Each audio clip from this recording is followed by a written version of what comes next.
Fragmentos de imagens enviadas do futuro ou de uma realidade paralela foram captadas por um novo sistema de comunicação espacial.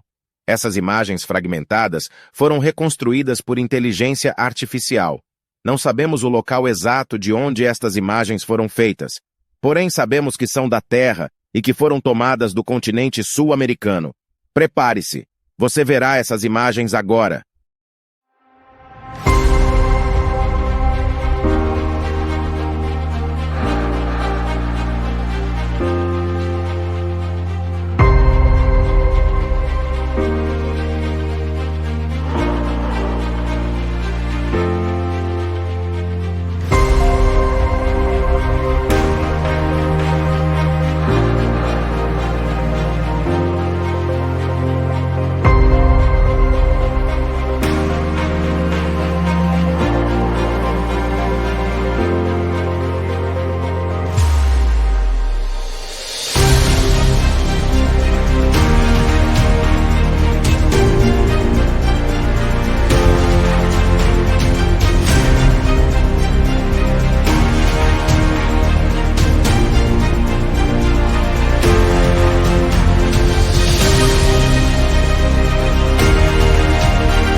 Transmissões truncadas enviadas do futuro ou de uma realidade paralela foram captadas por um novo sistema de comunicação espacial.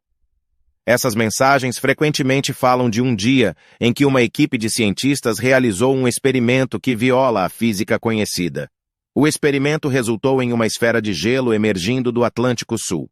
As mensagens referem-se a línguas que não existem em nossa realidade, embora essas línguas pareçam derivar do castelhano, espanhol e do brasileiro. Nas mensagens, algumas palavras parecem ser desses idiomas. Também se referem a cidades que não conhecemos. A nova tecnologia deu origem a mudanças políticas, econômicas e sociais. Tudo mudou, ou vai mudar, por causa da tecnologia. As esferas de gelo são um tema recorrente, embora não saibamos por quê. Por que essas mensagens se referem à Lua Europa de Júpiter é outro mistério. A Lua Europa é uma esfera de gelo. Ao ouvir essas mensagens, algumas pessoas choram porque se sentem conectadas de alguma forma. Prepare-se. Você vai ouvir essas transmissões agora.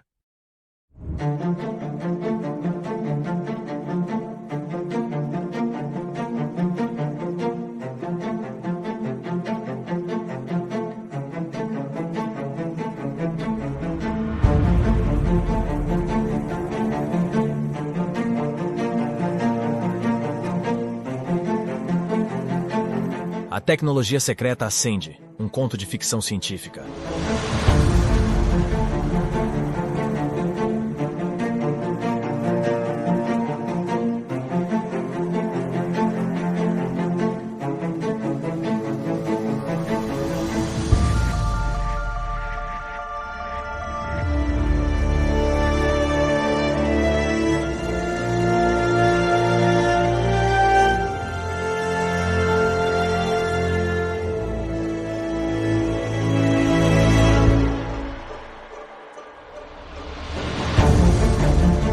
Um ponto branco no Atlântico Sul é detectado por diversos satélites. Pouco depois, filmagens feitas no local mostram o que parece ser uma esfera de gelo saindo do mar. Calcula-se que o diâmetro da esfera seja de 300 metros. Pode-se observar vida marinha congelada. A esfera eleva-se até o espaço enquanto diversos satélites filmam o evento. Todo o tipo de bobagem é divulgada às massas que acompanham o evento. São marcianos verdinhos e felizes roubando a nossa água. É a coleta de espécimes. A esfera parece se afastar do campo gravitacional da Terra. Com o tempo, ela parece se afastar do campo gravitacional do Sistema Solar. Naquele dia, uma equipe de cientistas encabeçada pelo membro R e pelo membro A e seus colegas não consegue dormir.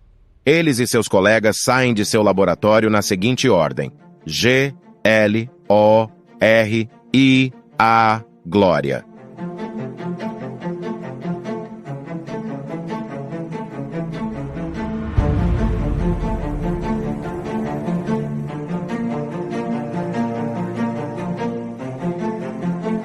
São textos de outros tempos. São tempos de outros textos.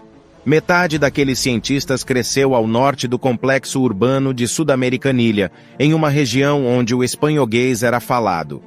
A outra metade veio da região onde o brasiliano era falado. O sudamericano ainda não tinha emergido nem como dialeto. Tecnologias como sala de desaceleração temporal, grandes rotatórias, a bomba Hom e o mecanismo contraentrópico ainda não eram conhecidas.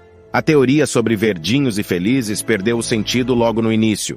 Os sistemas de divulgação pareciam gostar da teoria sobre coleta de espécimes. Ela era melhor do que a verdade que começava a sussurrar na mente de muitas pessoas. O poder imperial preferia a tese da coleta. A Sudamérica não poderia se impor contra o Império. Norte e Sul buscavam união sem apoio popular. Tudo mudou quando aquela equipe mista de cientistas declarou sucesso no experimento. Juntos, somos mais fortes. O significado daquele momento era tão grande quanto os fatos que o suportavam. Por diversos motivos diferentes, aquele momento era de G-L-O-R-I-A, glória.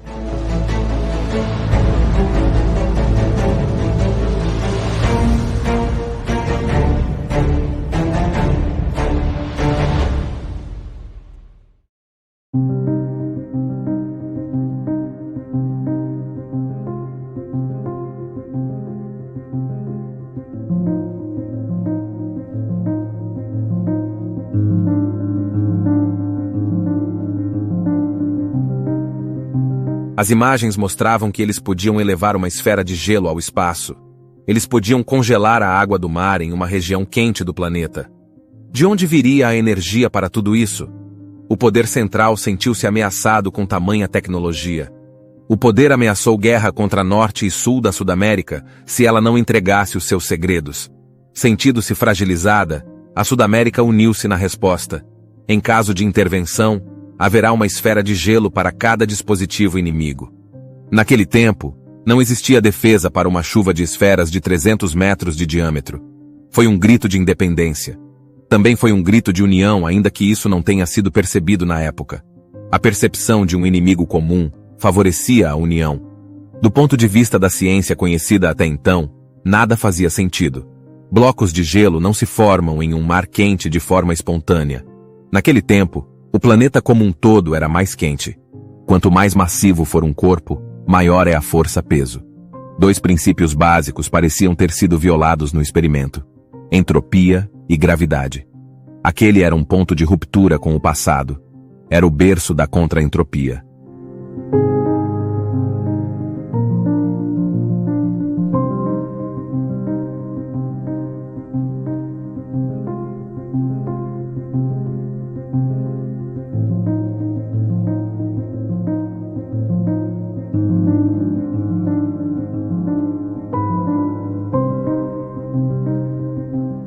O princípio da contra-entropia é simples: drenar o calor do ambiente na forma de energia útil. Porém, isso provoca um efeito colateral: antigravidade. Um complexo energético contra-entrópico no meio de um deserto quente fará a região esfriar ao mesmo tempo que produzirá energia elétrica. O complexo não pode ser suficientemente grande a ponto de desestabilizar o equilíbrio gravitacional planetário. Assim como acidentes nucleares, acidentes gravitacionais também podem ocorrer. Certa vez, uma usina contra-entrópica retroalimentada saiu de controle, gerando cada vez mais energia e antigravidade. A região esfriou demasiadamente. A usina como um todo foi arrancada do solo e arremessada ao espaço. Toneladas de metais e vidas foram perdidas naquele dia. Satélites acompanharam a trajetória da usina no espaço por algum tempo. Da mesma maneira que transmissões de televisão, ondas eletromagnéticas, são emitidas ao espaço todos os dias, uma nova prova da inteligência começou a ser emitida: ondas gravitacionais.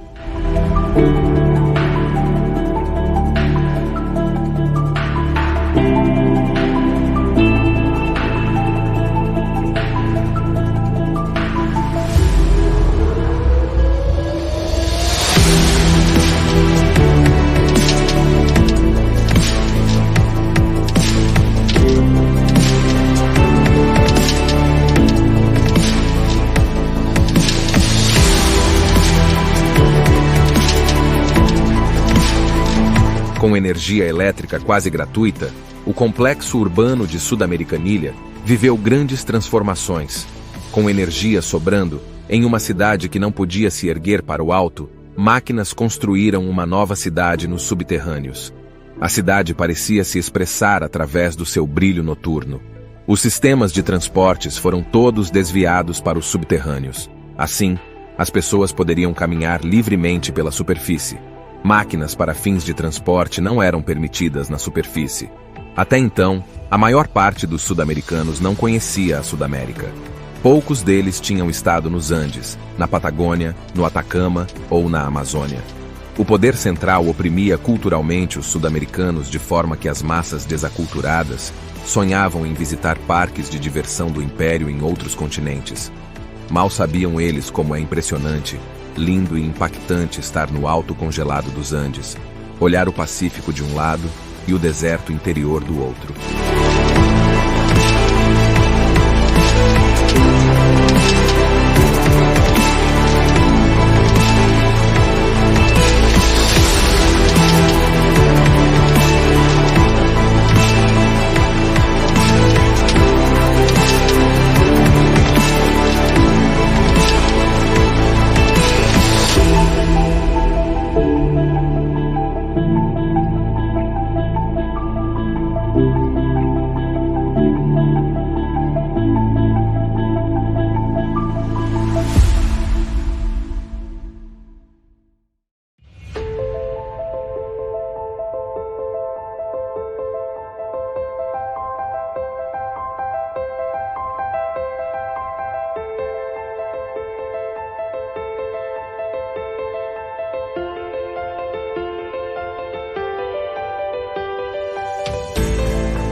O fato é que uma grande esfera de gelo da água do mar terrestre vagava no espaço. Será que algum tipo de vida micro-orgânica sobreviveria congelada pela travessia no espaço? O que ocorreria se ela se chocasse contra um mundo semelhante ao satélite Europa? Será que os verdinhos considerariam este um ataque biológico? Seria a devastação dos verdinhos por falta de imunidade? Por outro lado, a esfera poderia ser considerada um tesouro tecnológico e biológico. A esfera guardava registros biológicos de um mundo distante. Além disso, no seu interior, um mecanismo contraentrópico mantinha a estabilidade da esfera. Verdinhos poderiam usar os maiores esforços para alcançar a esfera e analisar o seu tesouro biológico e tecnológico.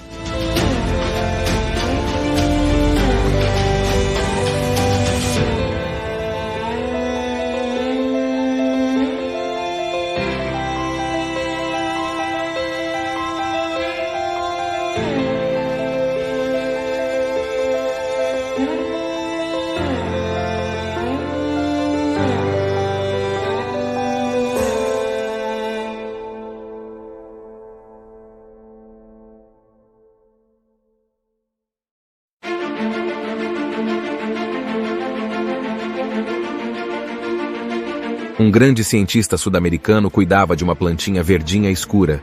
Ele não tinha muitos amigos e nem se interessava pela maioria dos assuntos de seu tempo. Ele construía a ciência de outro tempo em um tempo de outra ciência. Ele não tinha um cão ou um pequeno gatinho para amar. Porém, ele cuidava daquela planta com um amor desproporcional. A planta recebia água todos os dias sem falta. Uma combinação química delicada e cara era usada como adubo. Parecia que ele trabalhava para comprar adubo para a planta verdinha. Além de verdinha, será que a planta era também feliz?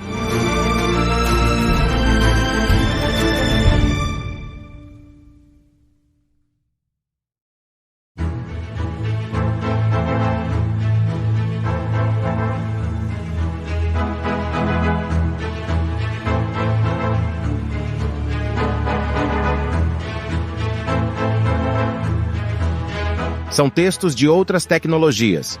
São tecnologias de outros textos.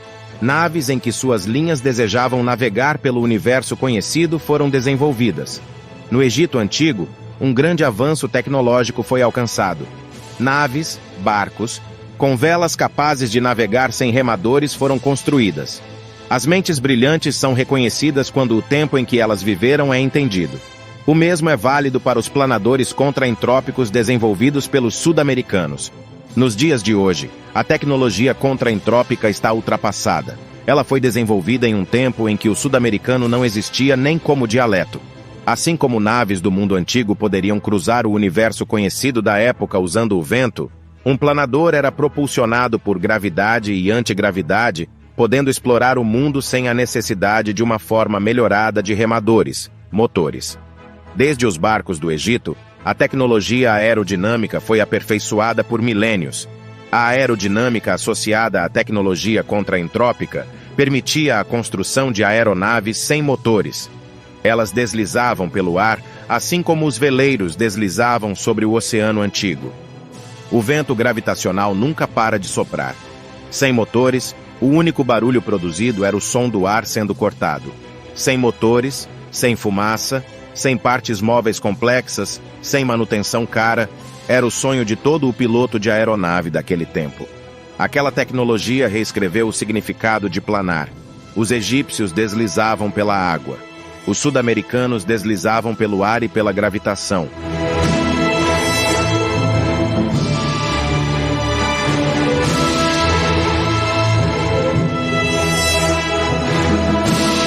Foto aérea tirada desde um planador contraentrópico perto do complexo urbano de Tiago. Um intricado sistema de transporte passa por baixo destas montanhas, conectando os grandes complexos urbanos de Sud-Americanilha, Ares e Tiago.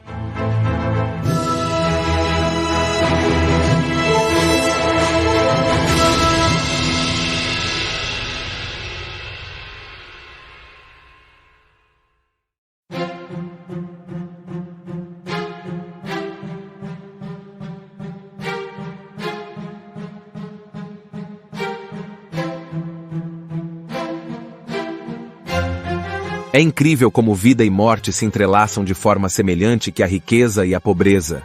A carne morta de um frango supre a vida de um humano por algum tempo. Mocinhos e mocinhas ricos vestem com orgulho roupas fabricadas por mãos miseráveis.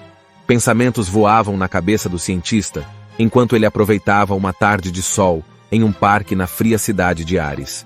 Ares era, e ainda é, uma cidade ensolarada por uma cor amarela.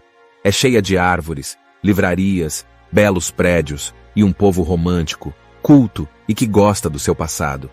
Quando o transporte ainda era realizado com tração animal na região que hoje é chamada de Sud-Americanilha, Ares já exibia transporte de massa com motores elétricos. Nos dias de hoje, enquanto Sud-Americanilha é uma cidade que deseja ser moderna e se orgulha do moderno, Ares é uma cidade romântica que adora o passado. Blip blip é o som que vem de uma caixinha preta com luzinhas piscantes. É hora de voltar para casa, pensa o cientista. A caixinha e outros dispositivos estão presos a uma caixa de vidro hermeticamente fechada. A caixa de vidro blindado volta para a casa juntamente com o cientista. Dentro da caixa de vidro, uma bela plantinha verde escura vive.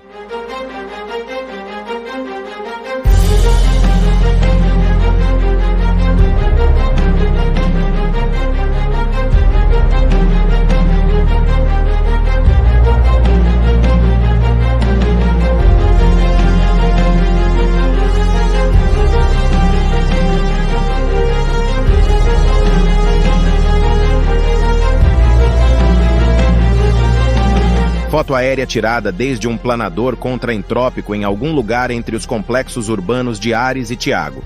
A foto mostra um pequeno trecho da maior cadeia de montanhas do mundo. Paradoxalmente, antes da revolução tecnológica da contraentropia, a maior cadeia de montanhas de todo o planeta nunca tinha sido vista por uma parte enorme da população da Sudamérica.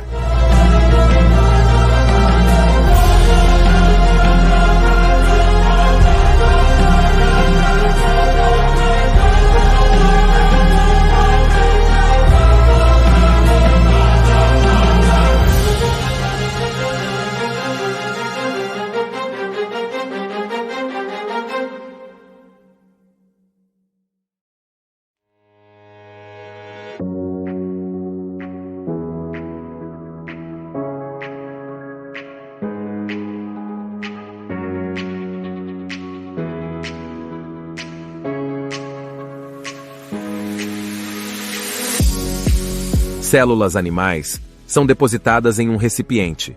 Elas se multiplicam em escala geométrica. Quando o recipiente está lotado delas, elas são retiradas e embaladas. Na embalagem, a mensagem picanha congelada pode ser lida. Milhares destas embalagens são produzidas todos os dias naquela indústria. Um container de 25 toneladas sai da indústria a cada 15 minutos. Grandes quantidades de carne em franco crescimento geram calor. O calor é drenado com um mecanismo contraentrópico. Grandes quantidades de energia útil são geradas. O congelamento da carne é feito de forma contraentrópica. Planadores contraentrópicos aguardam carregamento de containers em fila.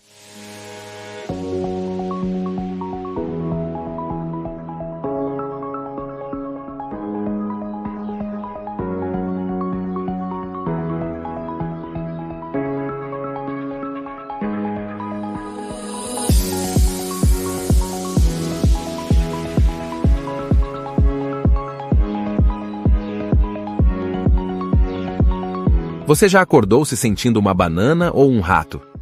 Seres humanos e ratos possuem código genético para a formação de rabo. Porém, estes genes não estão ativados nos humanos ainda que eles existam. Pelo menos a metade dos genes dos seres humanos pode ser encontrada em uma banana. Quem domina este planeta? 90% de toda a biomassa deve-se a procariontes. Pensamentos voam pela cabeça do cientista enquanto ele olha para a graminha verdinha. Muitos genes são compartilhados pelo cientista e pela graminha. O solo sob a graminha provavelmente abriga procariontes nunca antes descobertos. Uma invasão alienígena na forma procarionte poderia passar desapercebida. Supor simplicidade na genética vegetal é um erro certo. A invasão poderia certamente vir na forma verdinha.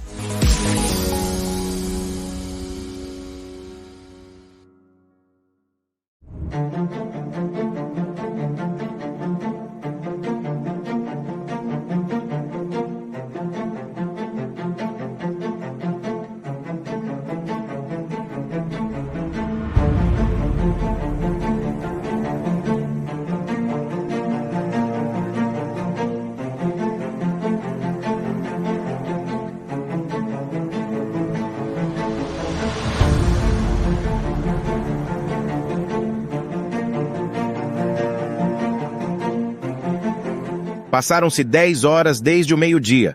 Ainda é dia naquela praia nesta época do ano. Uma sombra passa. Nenhum barulho excepcional é percebido. Os pinguins reagem parecendo que querem gritar "saia da frente do meu sol".